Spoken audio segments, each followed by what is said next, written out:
पुस्तक का नाम वेदांत दर्शनम। लेखक वेदमूर्ति तपोनिष्ठ पंडित श्री राम शर्मा आचार्य जी। ऑडियो 3। अथ वेदांत दर्शनम अथ प्रथमाध्याये प्रथमः पादः।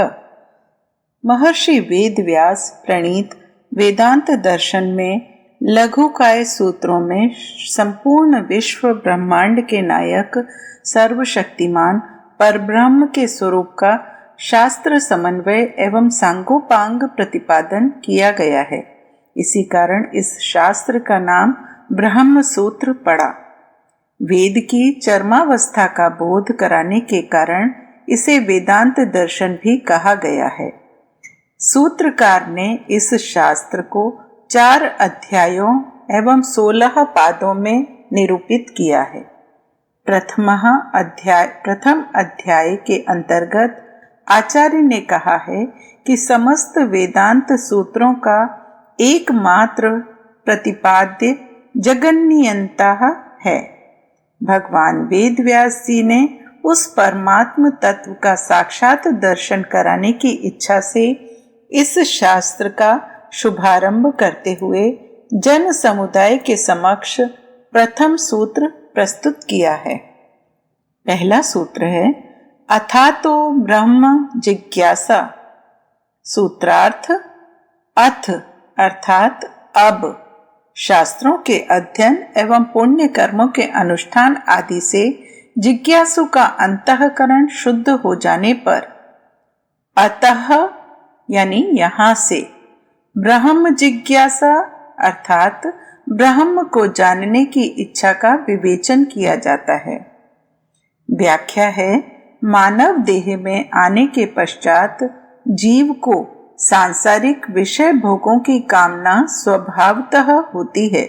उन भोग प्राप्ति रूपी कर्मों के बाद जब गुरु कृपा से मोह ममता का आवरण हटता है, तब यह ज्ञात होता है कि ये समस्त मोह ममता रूपी कर्मों के भोग नाशवान हैं। ऋषि कहते हैं कि तभी से ज्ञानी पुरुष ब्रह्म को जानने की इच्छा करते हुए कहता है कि ब्रह्म कौन है, इसका स्वरूप क्या है। वेदांत में इस ब्रह्म जिज्ञासा संबंधी तथ्यों की इस शास्त्र में विवेचन समीक्षा प्रारंभ की जाती है। उपर्युक्त सूत्र में जिस ब्रह्म को जानने की इच्छा व्यक्त की गई है, अब अगले सूत्र में उसी का लक्षण सूत्रकार बतलाते हैं। जन्मादि अस्य यतः अर्थात जन्मादि, जन्म आदि अर्थात उत्पत्ति, स्थिति और प्रलय, अस्य यानी इस जगत के, यतः जिससे होते हैं, वही ब्रह्म है। व्याख्या है, सर्वसाधारण के देखने, श्रवण करने और अनुभव करने में आने वाले इस जगत के जन्म आदि अर्थात उत्पत्ति, रचना, स्थिति एवं प्रलय जिनके द्वारा होती है तथा जो सर्वशक्तिमान सत्ता प्रलय के अंत में संपूर्ण विश्व को अपने में लीन कर लेती है, वही परमात्मा ब्रह्म है। प्रस्तुत सूत्र का निर्देशन अदृश्य ब्रह्म के अस्तित्व को समझाने के लिए किया गया है। किसी के अस्तित्व को लक्षण एवं प्रमाण से ही पुष्ट किया जाता है। लक्षण के 2 भेद होते हैं। प्रथम लक्षण का नाम है तटस्थ और दूसरे का नाम स्वरूप लक्षण। यहाँ सूत्र में ब्रह्म का तटस्थ लक्षण बतलाया गया है। यह जगत उत्पन्न होने वाला पदार्थ है। प्रत्येक पदार्थ जिसका अस्तित्व है, उसका कोई न कोई उत्पत्ति करता निश्चय होता है तथा वह चैतन्यमय भी अवश्य होगा। जैसे घड़े का निर्माता कुंभकार तथा कटक, कुंडल आदि का निर्माता सुवर्णकार होता है।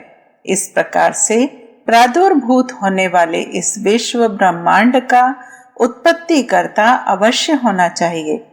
प्रादुर्भूत होने वाली वस्तु एक निश्चित समय के बाद नष्ट भी हो जाती है। अतः इस जगत की उत्पत्ति, स्थिति एवं प्रलय का जो नियामक चेतन तत्व है वही ब्रह्म है। ब्रह्म का यह लक्षण सर्वशक्तिमत्ता जगत की सृष्टि, स्थिति, प्रलय का गुण आदि तटस्थ लक्षण कहा जाएगा। आर्ष ग्रंथों में ब्रह्म को अकर्ता, अभोक्ता, अव्यक्त, अचिंत्य आदि विशेषणों से युक्त कहा गया है। इसलिए यहाँ पर शंका होती है कि उसे इस जगत की जन्मादि, उत्पत्ति, स्थिति और प्रलय का कारण कैसे मान लिया गया। इसी संबंध में अगले सूत्र में ऋषि कहते हैं, शास्त्र योनित्वात्, अर्थात शास्त्र अर्थात वेद में उस ब्रह्म को जगत का योनित्वात् कारण कहा गया है। इसलिए ब्रह्म के अस्तित्व का बोध होने से उसे जगत का कारण मानना ठीक है। व्याख्या है, वेदादि आर्ष ग्रंथों में उस ब्रह्म को जगत का कारण बतलाया गया है, क्योंकि समस्त वेद शास्त्र उस ब्रह्म के स्वरूप का वर्णन करते हैं। वेदार्थ का चिंतन करने पर नश्वर एवं नित्य वस्तु का शनैः शनैः सद्ज्ञान होने लगता है। सद्ज्ञान की प्राप्ति होने पर सांसारिक कर्मों एवं विषय भोगों से धीरे धीरे विराग और ब्रह्म प्राप्ति में सन्निकटता होने लगती है। शास्त्रों में जिस ब्रह्म को सत्य, ज्ञान, अनंत आदि विशेषणों से संबोधित किया गया है, उसे जगत का सर्जन करने वाला भी कहा गया है। अतः वेद शास्त्र ही ब्रह्म के लक्षण में सटीक प्रमाण है।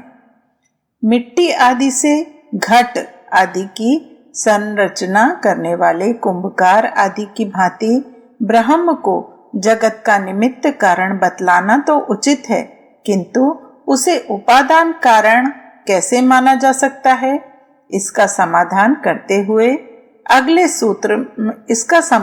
अगले सूत्र में करते हुए सूत्रकार कहते हैं, तत्तो समन्वयात्, अर्थात तत् यानी ब्रह्म, वह ब्रह्म, तो अर्थात तो, समन्वयात् अर्थात शास्त्रों के समन्वय से सिद्ध है कि संपूर्ण विश्व में पूर्ण रूप से संव्याप्त होने से उपादान भी है।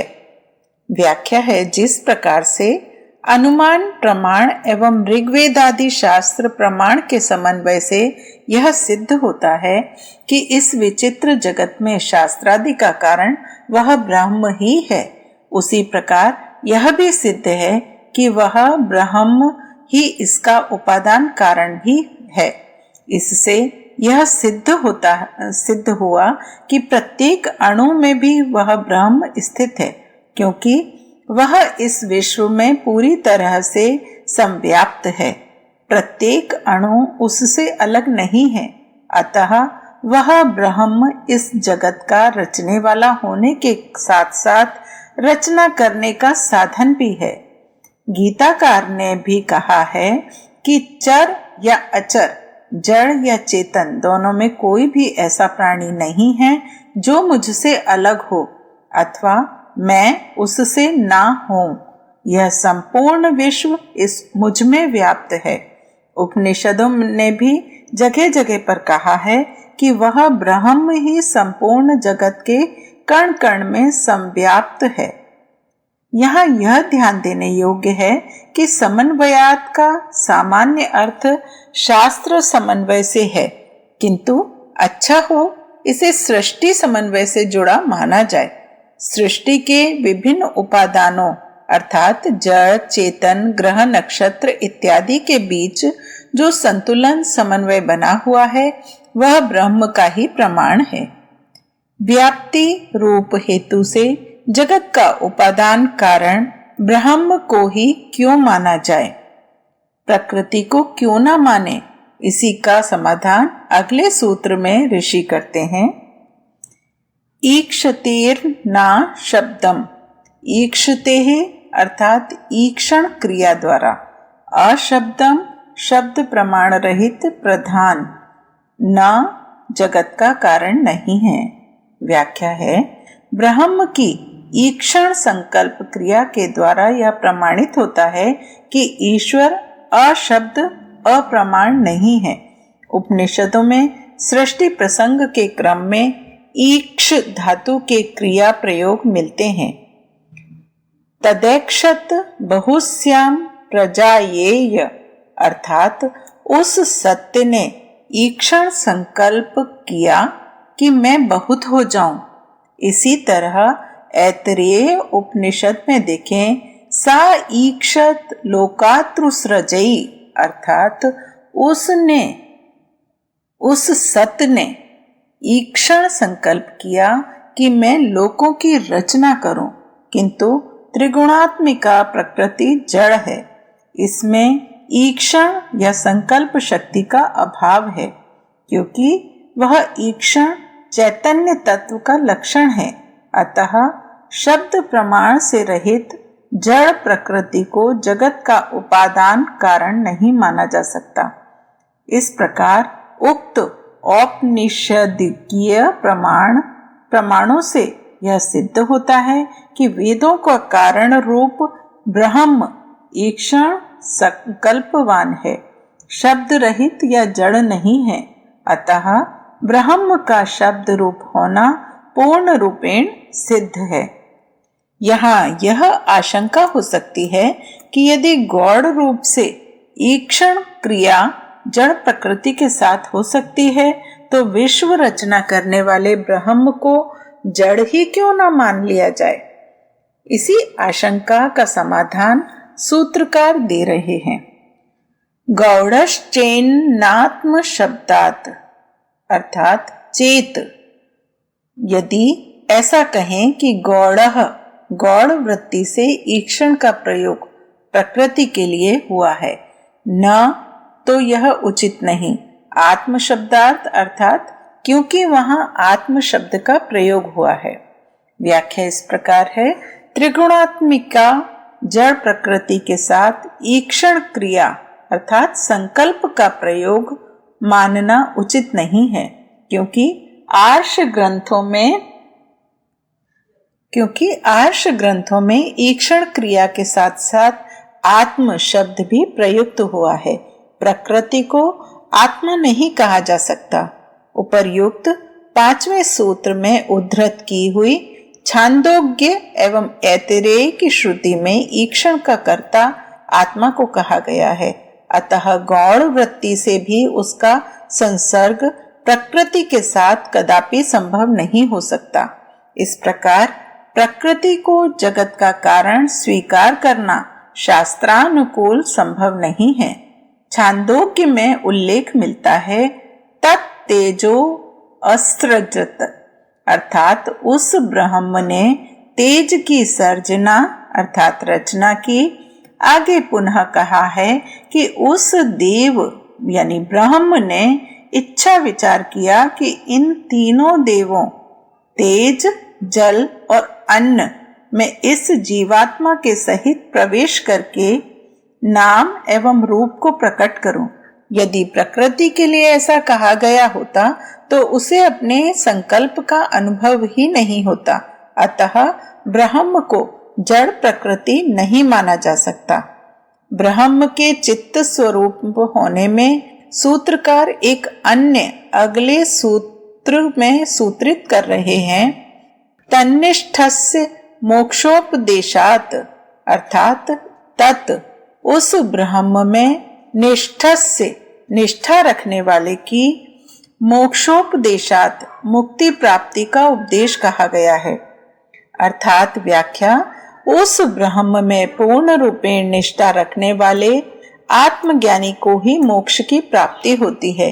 इस प्रकार का उपदेश वेद शास्त्रों में होने से ज्ञात होता है कि ब्रह्म चित्त स्वरूप है। जो साधक उस अविनाशी ब्रह्म में अटूट निष्ठा रखता है वही सच्चा मुक्ति प्राप्त का अधिकारी होता है, क्योंकि प्रकृति में निष्ठा रखने वाले को मोक्ष प्राप्ति असंभव है।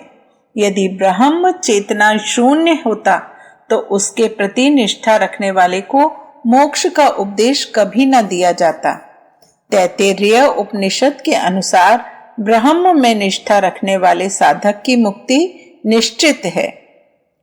यजुष में भी वर्णन मिलता है कि उस ब्रह्म पुरुष को जानकर ही मनुष्य जन्म मृत्यु के बंधन काटकर मुक्त हो जाता है। मोक्ष प्राप्ति के लिए इसके अतिरिक्त अन्य और कोई मार्ग नहीं है। जो उस ब्रह्म को जान लेता है उसे मृत्यु का भय नहीं होता। अतः आत्मा शब्द प्रकृतिवाची नहीं है। इसी कारण प्रकृति जगत का कारण नहीं, ब्रह्म ही जगत का मूल कारण है। आत्मा शब्द प्रकृतिवाची नहीं हो सकता।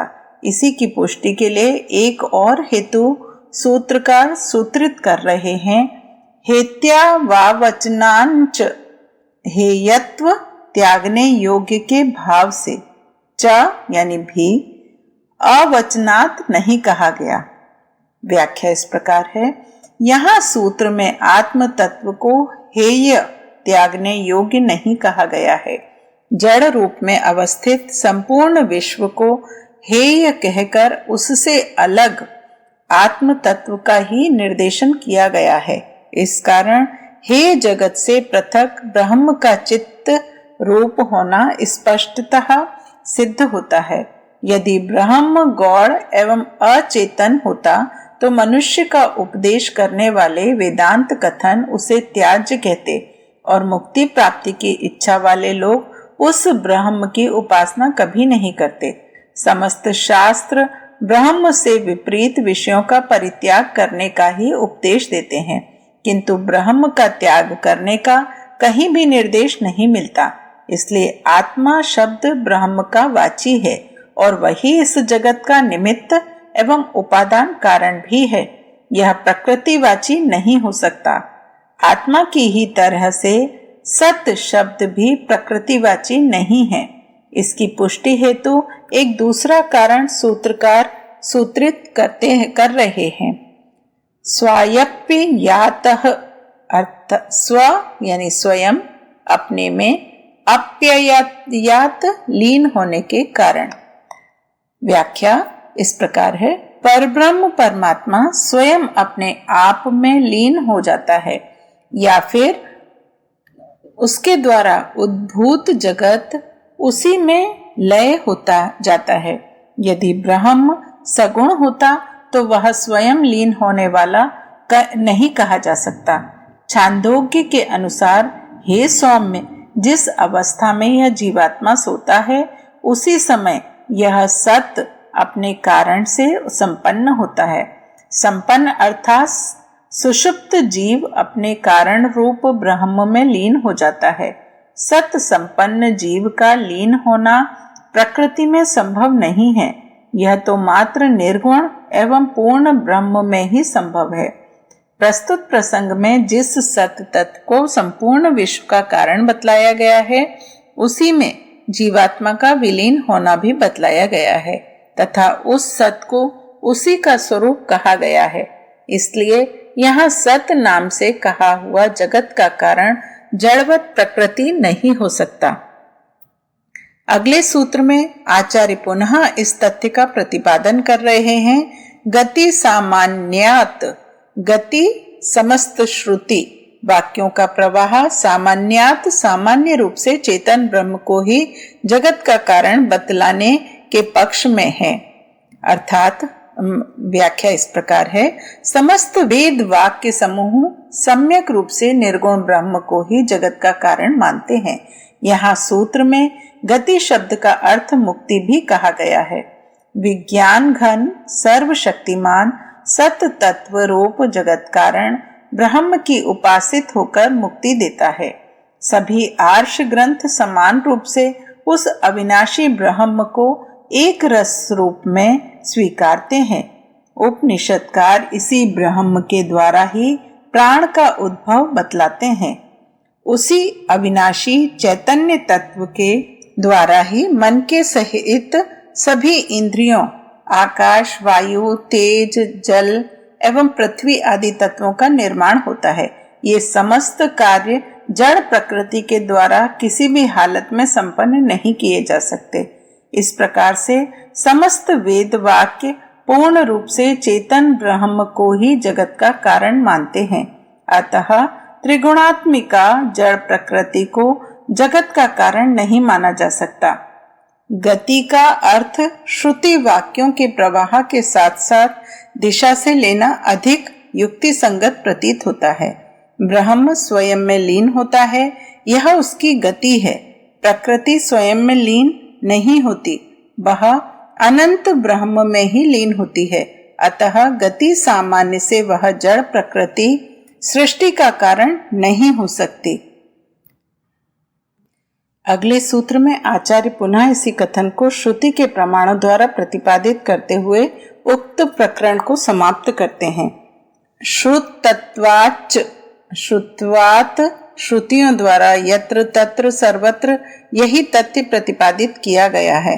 अतः च भी जगत का कारण सिद्ध होता है। व्याख्या इस प्रकार है, श्रुतियों द्वारा स्थान स्थान पर ब्रह्म को ही जगत का कर्ता धर्ता बतलाया गया है। इसके साथ ही ब्रह्म को सभी का परम कारण एवं समस्त कारणों का अधिपति कहा गया है। ब्रह्म अजन्मा है, अतः उनका कोई निर्माता नहीं है, किंतु प्रकृति का जन्मदाता वही अजन्मा ब्रह्म ही है। श्रुतियों ने ब्रह्म को निर्गुण बतलाया है, अतः वह कहने योग्य भी है, ना कहने योग्य वस्तु श्रुतियों का मुख्य प्रतिपादक विषय कदापि नहीं हो सकती। श्वेताश्वेतर उपनिषद के अनुसार वह ब्रह्म सभी तत्वों का परम कारण एवं समस्त कारणों के अधिष्ठाताओं का भी अधिपति है। कोई भी ना तो इस ब्रह्म का जनक है और ना ही स्वामी है। स कारणम करणाधिपाधितो भादितो सह कारणम करणाधिपाधिपो न चास्य कश्चित जनिता न पाधिपः। इसी उपनिषद के में ऋषि कहते हैं कि वह ब्रह्म संपूर्ण जगत का सृष्टा है।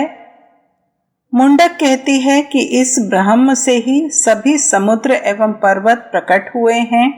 अतः श्रुति प्रमाण द्वारा स्पष्ट हो जाता है कि वह सर्वाधार ब्रह्म ही संपूर्ण विश्व का रचनाकार एवं उपादान कारण है, जड़ प्रकृति नहीं। संपूर्ण जगत का मूल उपादान कारण ब्रह्म को बतलाने के पश्चात अब अगले सूत्र से उस ब्रह्म के आनंदमय स्वरूप का वर्णन किया जा रहा है।